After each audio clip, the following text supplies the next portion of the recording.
وقت نے لیلا کو دربار میں بلایا اور چونکہ بڑا شہرہ تھا، یہ جو مجنو جو تھا یہ شہزادہ تھا باقاعدہ، لیکن ہوش و حواس باختہ ہو گئے، بس محبت کا ایسا جنون چڑھا کہ اصلی نام بھی جاتا رہا۔ تیری محفل میں آ کے بدنام ہوئے، نگاہ زمانہ میں بے نام ہوئے، تو نے وعدہ کیا بچھڑیں گے نہ ہم، تیرے ہی ہاتھوں سے نیلام ہوئے۔ تشخص مٹ گیا، پہچان مٹ گیا، نام ہی مٹ گیا۔ کہتے ہیں یہ حضرت امام حسن اور حضرت امیر معاویہ کا جب وہ خلافت کا معاملہ تھا تو کسی نے اس سے پوچھا کہ ہاں بھئی تیری رائے کیا ہے، یہ اس دور میں ہوا ہے نا، تو کہا کہ ہاں تیری رائے کیا ہے؟ اس نے کہا دونوں ہی حقدار نہیں ہے، میری لیلا حقدار ہے۔ تو کہا آنتا مجنون، تو کہیں پاگل تو نہیں ہو گیا؟ تو اس سے اس کا نام مجنون پڑ گیا۔ تو مجنون نام پڑ گیا، نام تو کیس تھا اس کا، لیکن نام بھی مٹ گیا، تشخص بھی مٹ گیا، پہچان بھی مٹ گیا، شہزادہ ہو کے گلیوں میں رل گیا، نام بھی باقی نہ رہا۔ اللہ اکبر۔ تو خیر بڑی دہائی تھی، تو خلیفہ وقت نے دربار میں لیلا کو بلا لیا کہ تیرے حسن میں کون سا جادو ہے کہ تو نے ایک شہزادے کو حواس باختہ کر دیا، اس کو اپنی ہوش بھی نہیں رہی ہے، مجھے تو تیرے میں کوئی خوبی نظر نہیں آ رہی۔ گفت لیلا را خلیفہ کان تو ہی کس تو مجنو شد پریشان و غوی، از دیگر خوباں تو افزون ایستی، باقی عورتوں سے تو کوئی انوکھی تو ہے نہیں، تیرے سے زیادہ حسین تو میری لونڈیاں ہیں۔ گفت خامش چوں تو مجنو نیستی، لیلا نے کہا بادشاہ چپ کر جا، تو کوئی مجنو تو نہیں، میں تمہیں خوبصورت نظر آؤں، تو کوئی مجنو ہے؟ دیدائے مجنو اگر بودے تو را، از دو عالم بے خطر بودے تو را، تیری آنکھ مجنو والی ہوتی پھر تو مجھے دیکھتا، تو ہوش دارو لیک مجنو بے خودست، در طریق عشق بیداری بدست، تو ہوش والا ہے اور مجنو ہوش کو چھٹی دے کے آیا، اور اس کوچے میں جو ہوش کی پونجی لے کر آئے اسے سودا نہیں ملتا۔ اللہ اکبر۔ یہاں ہوش گوا کے آنا پڑتا ہے، اس لیے تجھے میں کیسے خوبصورت دکھائی دوں؟ تو رومی سے نتیجہ نکالتے ہیں اگر لیلا کو دیکھنا ہو تو مجنو کی آنکھ چاہیے، اور اگر مصطفیٰ کو دیکھنا ہو تو ابو بکر کی آنکھ چاہیے، پھر جلوے انہی کے نظر آئیں گے۔ نماز پڑھ رہا تھا کوئی شخص، تو مجنو آگے سے گزرا، تو نمازی نے نماز توڑ کے اس کے منہ پہ تھپڑ مارا۔ تو میں پتہ نہیں نمازی کے آگے سے نہیں گزرتے، اس نے کہا میں نے دیکھا نہیں، میں ایک عورت کی محبت میں ایسا گرفتار تھا کہ مجھے ہوش نہیں رہا، لیکن افسوس تم پر، تم رب کی محبت میں مجھے دیکھ رہے تھے۔ ایک ماڈل مسلمان کیسا ہونا چاہیے؟ جب رب کے حضور کھڑا ہے تو دنیا کی خبر ہی نہیں ہے۔ سیدنا علی المرتضیٰ کے بدن میں تیر پیوست ہو جاتا ہے، نماز میں کھڑے ہوتے ہیں تو یوں تیر نکال لیا جاتا ہے، آپ کو بعد میں پتہ چلتا ہے کہ میرے بدن سے تیر نکالا گیا ہے۔ یہ ہے عبادت میں خشوع۔ جب اس کے ہو گئے، محویت کا یہ عالم ہے کہ اسی کے ہو گئے، کسی غیر کی طرف خیال بھی نہیں گیا، کسی اور کی طرف دیکھیں کیوں، کسی اور کی طرف تکیں کیوں، جب نظارے اس کے ہیں نگاہوں میں، جب خیال اس کے ہیں۔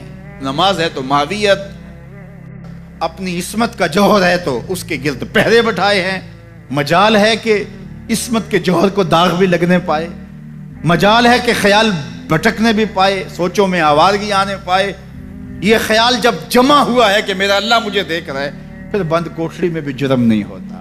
آپ نہیں دیکھتے کہ سارے دروازے بند کر کے بت کے اوپر موٹا کھیس ڈال کے زلیخا بولتی ہے تلک یوسف آ جاؤ نا، اب تو کوئی نہیں دیکھ رہا۔ کالا معاذ اللہ، جناب یوسف کہتے ہیں میں اللہ کی پناہ میں آتا ہوں، تو اس بے نور آنکھیں رکھنے والے اس پتھر کے مادو سے بھی حیا کرتی ہے، اس سے بھی پردہ کر لیا، جس کی بے نور پتھریلی آنکھیں دیکھتی بھی نہیں ہیں، تو میں اس سے حیا نہ کروں جو ساتویں کوٹھڑی میں بھی دیکھتا ہے۔ اللہ اکبر۔ اتنی روشنی برستی ہے کہ گناہ کا تصور ہی محال ہو جاتا ہے۔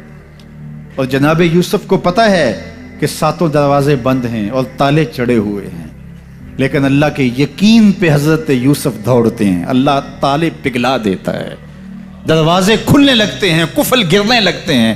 جب کوئی اس کا ہو جائے تو کوئی قفل، کوئی راستے کی بندش اس کا راستہ نہیں روک سکتی۔ اللہ بند مکفل راہیں بھی کشادہ کر دیتا، اس کے ہو کے تو دیکھو۔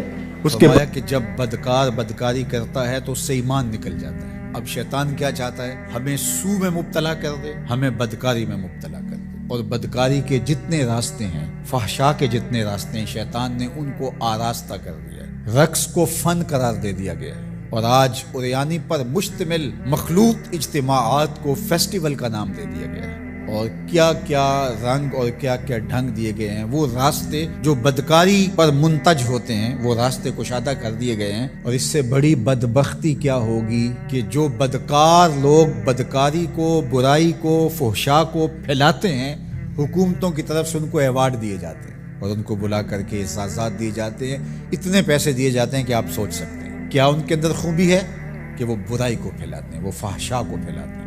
یہ معاشرے کا بدترین طبقہ ہے جن کی وجہ سے بدی پھیلتی ہے، نوجوانوں کے اخلاق بگڑتے ہیں، ان کا کردار مسخ ہوتا ہے۔ جو شخص بدکاری میں پڑ گیا، اس کے دل کا چہرہ مسخ ہو کے رہ گیا، داغدار ہو کے رہ گیا۔ فحشا تو بہت بڑا جرم ہے، عام گناہ کرنے سے بھی حدیث پاک میں آتا ہے کہ دل کے اوپر سیاہ داغ پڑ جاتا ہے۔ اگر بندہ توبہ نہیں کرتا، دوبارہ گناہ کرتا ہے تو وہ داغ پھیلنا شروع ہو جاتا ہے، حتیٰ کہ ایک وقت ایسا آتا ہے پورا دل سیاہ ہو جاتا ہے۔ جب پورا دل سیاہ ہو جاتا ہے تو پھر بدی اور نیکی کا امتیاز بھی مٹ جاتا ہے۔ ایک وقت ہوتا ہے کہ بندہ گناہ کرتا ہے، اس کو چین نہیں آتا کہ میں کیا کر بیٹھا ہوں، لیکن جب گناہ پہ گناہ، گناہ پہ گناہ، بدکاری پہ بدکاری کرتا ہے تو پھر اس کو کوئی پریشانی نہیں ہوتی۔ میں اس کی مثال دوں گا کہ پکا نمازی ہو تو کبھی اس سے نماز چھوٹ جائے تو وہ عجیب بے چینی میں ہوتا ہے کہ آج ہوا کیا میرے ساتھ، قضا بھی کر لیتا ہے پھر بھی بے چین رہتا ہے۔ لیکن جو بے نمازی ہے وہ روز چھوڑ رہا ہوتا ہے، اس کو پرواہ بھی نہیں ہوتی۔ اگر کوئی شریف آدمی کسی کو ظلمن تھپڑ مار بیٹھے تو اتنی تکلیف اس کو نہیں ہوتی جتنی اس کو ہو رہی ہوتی ہے۔ دعا کرو کہ یہ دل دل ہی رہے، دل مصفہ رہے، دل مزکہ رہے، دل ستھرا رہے، دل پاکیزہ رہے۔ جتنی کوشش ہم اپنے چہرے کو، اپنے بدن کو، اپنے ظاہر کو سنوارنے کی کرتے ہیں، اس سے کہیں بڑھ کر اپنے دل کو سنوارنے کی کریں۔ باہو علیہ رحمہ نے کہا تھا، دل کالے نالوں منہ کالا چنگا، جے کو یہ رمز پچھانے ہو۔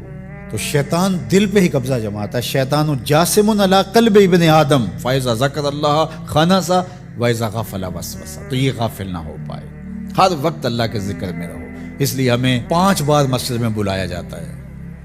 نمازیں ہیں تو ہم صبح ساری پڑھ لیں، ایسا نہیں ہے، ہمیں مختلف اوقات میں بلایا گیا ہے۔ صبح اٹھتے ہی سجدہ ریز ہو جائیں، پھر کام پہ جائیں، کام میں انہماک ہونے لگا تو پھر بلا لیا گیا، آؤ جو ظہر کے وقت، پھر گئے تھوڑا وقت گزرا تو پھر انہماک ہونے لگا، کھونے لگے تو کہا پھر آ جاؤ عصر کے وقت، پھر چھٹی ہوئی گھر جانے لگے، کہا پہلے نماز پڑھ لو، پھر کھانا کھایا، بچوں میں بیٹھے کھیل کود میں لگے، دل غافل ہونے لگا، کہا آ جاؤ پھر عشاء کے وقت آ جاؤ۔ اور نماز سے پہلے بھی ذکر، نماز کے بعد بھی ذکر، سونے سے پہلے ذکر، سونے کے بعد ذکر، اٹھتے ہوئے ذکر، کھاتے ہوئے ذکر، کھانے کے بعد دعا، آئینہ دیکھتے ہوئے دعا، لباس بدلتے ہوئے دعا، سیڑھیاں چڑھتے ہوئے، سیڑھیاں اترتے ہوئے، کسی چیز کو دیکھتے ہوئے، کسی مومن کو ملتے ہوئے۔ ہماری زندگی کو دیکھیے مسلمانوں کی، ہم تو ہر وقت ذکر میں رہتے ہیں، ہر وقت اسی کا نام جپ رہے ہوتے ہیں، کبھی السلام علیکم، کبھی سبحان اللہ، کبھی ماشاء اللہ، کبھی الحمدللہ، کبھی لا الہ الا اللہ، کبھی لا حول ولا قوت الا باللہ، کبھی اللہ اکبر، کبھی نماز، کبھی سجدہ، کبھی رکوع، کبھی قیام۔ کیسی زندگی ہے مومن کی۔ اور 8 دن کے بعد تفصیلی روشنی کے لیے ہم مسجدوں کے اندر حاضر ہوتے ہیں، اس میں خطبہ سنتے ہیں، اس میں گفتگو سنتے ہیں، بیٹھتے ہیں، ذکر فکر کرتے ہیں، اور پھر ماہ سیام آ جاتا ہے تو پوری ٹیوننگ ہو جاتی ہے پورے جسم میں۔ اور پھر کہا چلو ہر سال نہیں تو زندگی میں ایک بار حج پہ بھی چلے جاؤ، اور تم ایسے پلٹ کے آؤ گے جیسے ماں کے بطن سے ابھی پیدا ہوئے ہو، سارے گناہ مٹ جائیں گے، تم ستھرے ہو کے وہاں سے آؤ گے۔ تو مومن پاکیزہ دل ہوتا ہے، فحشا سے، سو سے، برائیوں سے۔ آج نہ ہماری نگاہیں پاک، نہ کان پاک، نہ خیال پاک، نہ سوچے پاک، سب کچھ آوارگی میں آ گئی۔ اس لیے ہمارا رب کیا چاہتا ہے کہ ہم نیک ہوں، صالح ہوں، پاکیزہ ہوں۔ بر الاصدقاء ہے کہ باپ